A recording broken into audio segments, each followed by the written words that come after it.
अस्सलाम वालेकुम, आप देख रहे हैं यूट्यूब पर अनीक नाजी ऑफिशियल। पहली गुजारिश तो मुझे ये करनी थी कि जैसा कि कोरोना का एक आफत है, आजमाइश है, हम सब पर है, लेकिन हर क्राइसिस में अपॉर्चुनिटीज़ छुपी होती हैं। यानी क्राइसिस में हम नए रास्ते भी ढूंढ सकते हैं। मैं एक गुजारिश कर चुका हूँ, ट्वीट भी कर चुका हूँ, वो गुजारिश मैं आपसे भी करना चाहता हूँ, और वो ये है कि ये लॉकडाउन जब मुकम्मल खुलेगा और हम एक नॉर्मल, जिसे कहा जाता है न्यू नॉर्मल की तरफ जाएंगे, उसमें एक बात जो हमें आवाज़ उठानी चाहिए, अपनी तजवीज़ पहुंचानी चाहिए, वो ये है कि पाकिस्तान में लॉकडाउन खुलने के बाद भी जो कारोबारी सरगर्मियां हैं, यानी तिजारती मराकज़ हैं, इन्हें शाम 6 बजे बंद हो जाना चाहिए। जहाँ तक खाने पीने के रेस्टोरेंट्स, होटल्स वगैरह का ताल्लुक़ है, ज़ाहिर है वो पूरी दुनिया में खुले रहते हैं रात गए तक, उसमें कोई मसला नहीं है। ज़ाहिर है एसेंशियल सर्विसेज के लोग, नाइट शिफ्ट में काम करने वाले लोग, या वैसे ही अगर आप बाहर घूमने फिरने निकले हैं तो खाने पीने की हद तक तो ठीक है, रेस्टोरेंट्स खुले होते हैं। लेकिन तिजारती मराकज़ का शाम 6 बजे के बाद खुला रहना, ये हमारे जैसे मुल्क के लिए एक नहायत, यूँ कहिए अय्याशी ही नहीं, बेहुदगी है। हमारे पास बिजली नहीं है, यानी एनर्जी का इस तरह का इस्तेमाल जो हमारे यहाँ होता है, ये बहुत बेरहम इस्तेमाल है। और अगर आप बाकी दुनिया में देखें, ज़ाहिर है कि तरक्की याफ्ता जो ममालिक हैं, हम पैसे में तो एकदम उनके मुताबिक नहीं हो सकते, तालीम में भी नहीं हो सकते, लेकिन इससे किसने रोका है कि सुबह जल्दी उठा जाए और शाम को जल्दी तिजारती कारोबारी मराकज़ हैं, इनको शाम 6 बजे बंद कर दिया जाए और ये सुबह 10 बजे अपना काम शुरू करें। इसी तरह के औकात, ये 10 से 6 हो जाए, 9 से 5 अगर ना हो, या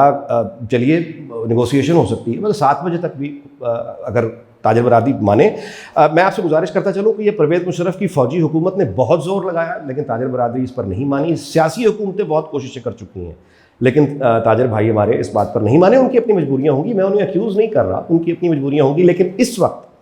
चूँकि सारा मुल्क लॉकडाउन तवील उससे गुजरा है, तो ये एक वक्त है। मैंने अपने तौर पर जहाँ आवाज़ में अपनी पहुँचा सकता था, मैंने अपना फ़र्ज़ अदा किया। मैं इक़्तिदार के ऐवानों में जिन जिन को जहाँ जहाँ जानता हूँ, किसी भी सूरत, व्हाट्सएप की सूरत, पैगाम की सूरत, बात करके बिलमुशाफ़ा मिलकर मैंने अपनी बात को पहुँचाया है। और मैंने चेंबर ऑफ कॉमर्स में बात की है, दोस्तों से, ताजर भाइयों से बात की है, कारोबारी हजरात से बात की है, और जिससे भी मैंने ये आइडिया डिस्कस किया है, सब ने बहुत एडमायर अप्रिशिएट किया है। अब ये आपका फ़र्ज़ है कि आप भी जहाँ जहाँ भी आपकी आवाज़ पहुँचती है, इस बात पे ज़रूर इस पे ज़ोर डालें और इस तजवीज़ पर जितनी हो सके, जहाँ भी आपकी आवाज़ पहुँचती है, पहुँचाएँ कि हमें वंस फॉर ऑल इस चीज़ को आप सेटल कर देना चाहिए। यानी रात को 11 बजे 12 बजे को कपड़े ख़रीदने का वक्त नहीं होता, ये कोई दुनिया भर में कहीं नहीं होता। हमने बिला वजह, और फिर एक पूरी वर्क फोर्स होती है, जो बाज़ार खुले होते हैं शाम 6-7 बजे के बाद, ये खुले इसलिए होते हैं कि इनके पीछे इंसान काम कर रहे होते हैं। कोई वहाँ सफाई करने वाला होता है, कोई टेक्नीशियन होता है, कोई हेल्पर होता है, कोई आपके साथ डील करने, ये सारे के सारे लोग बिला वजह रात को यानी देर तक जागते हैं, और जिसका नतीजा ये होता है कि अगले दिन ये देर से उठते हैं। तो ये चीज़ हमें एक सेटल करनी चाहिए वंस फॉर ऑल। ये मेरी तजवीज़ है और अपील है आप सबसे कि आप भी जहाँ जहाँ इस बात को पहुँचा सके ज़रूर पहुँचाएँ। दूसरी बात जो मैं आज की गुफ्तगू में करूँगा, वो ये है कि अब्दुल सत्तार ईदी साहब के साहबजादे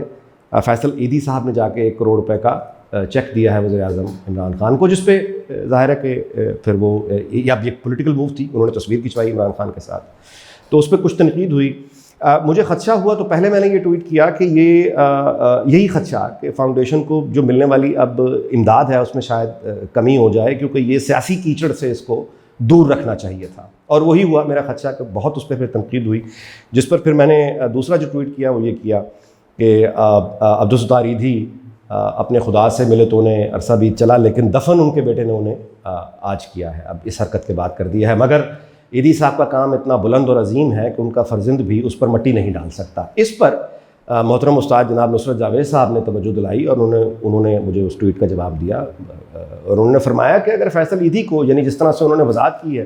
कि वो हुकूमत की मदद करना चाहते थे और हुकूमत ही है दरअसल जो सबकी मदद करती है, गो कि इस फ़लसफ़े को अगर मान लिया जाए तो फिर अब्दुल सत्तार ईदी साहब को फिर इस फाउंडेशन के क़याम की ज़रूरत ही ना आती, क्योंकि हुकूमत तो तब भी थी और जैसी मदद कर रही थी उससे मिलती जुलती मदद वो आज भी कर रही है। लेकिन बहरहाल चलिए, लेकिन नुसरत जावेद साहब ने बहुत अच्छी बात पे तवज्जो दिलाई और उन्होंने ट्वीट पे ये बताया, फरमाया, रहनुमाई की हमारी, कि अगर फैसल ईदी साहब को फेडरल गवर्नमेंट को ही पैसे देने थे तो फेडरल गवर्नमेंट का नुमाइंदा गवर्नर सिंध कराची में बैठता है,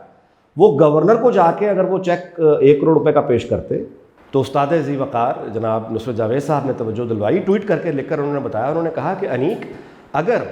फैसल ईदी साहब को चंदा देना था वफाकी हुकूमत को, अगर यानी जज्बा जैसा कि वो बता रहे हैं, तो फिर ये काम वो कराची में गवर्नर सिंध को भी चेक देकर कर सकते थे, क्योंकि वफाक का नुमाइंदा गवर्नर होता है जो कराची में बैठता है। तो फैसल ईदी साहब गवर्नर सिंध को जाकर चेक पेश करते, 1 करोड़ रुपए का वफाकी हुकूमत को मिल जाता। लेकिन फैसल ईदी साहब का ये मकसद नहीं था। ये जो आए वो इस्लामाबाद और इमरान खान के साथ उन्होंने तस्वीर खिंचवाई, असल मकसद वो फ़ोटो एक अपॉर्चुनिटी था जो उन्होंने लिया। बिल्कुल ठीक तवज्जो दिलाई जनाब नसरुल साहब ने, और मैं समझता हूँ कि इस पर हम अफसोस ही कर सकते हैं और ख्वाहिश का इजहार कर सकते हैं कि फैसल ईदी साहब इस तनकीद के बाद जो उन पर हुई है इस बात को समझ जाएंगे और दोबारा से वो अपनी यानी एक अजीम विरसा जो उनको मिला है इसको सियासी कीचड़ से दूर रखेंगे, और उनका ये जो काम है वही अगर वो करते रहें तो हम पे बहुत एहसान होगा। आज के ये 2 मौज़ूआत थे जिन पे आपसे गुफ्तगू रही। इंशाल्लाह मज़ीद मौज़ूआत पे भी आपसे गुफ्तगू जारी रहेगी। उसके लिए देखते रहिए यूट्यूब पे अनीक नाजी ऑफिशियल चैनल, और इसकी इल्तिजा ये है कि सब्सक्रिप्शन जैसा कि आप जानते हैं मुझसे बेहतर टेक्निकल हैं, नीचे बेल आइकॉन है उसको प्रेस कीजिए ताकि जब भी वीडियो आए आपको उसकी इत्तला मिल जाए। अपने तबसरे अपना रद्द अमल ज़रूर दीजिएगा। इजाज़त चाहता हूँ। अल्लाह हाफ़िज़।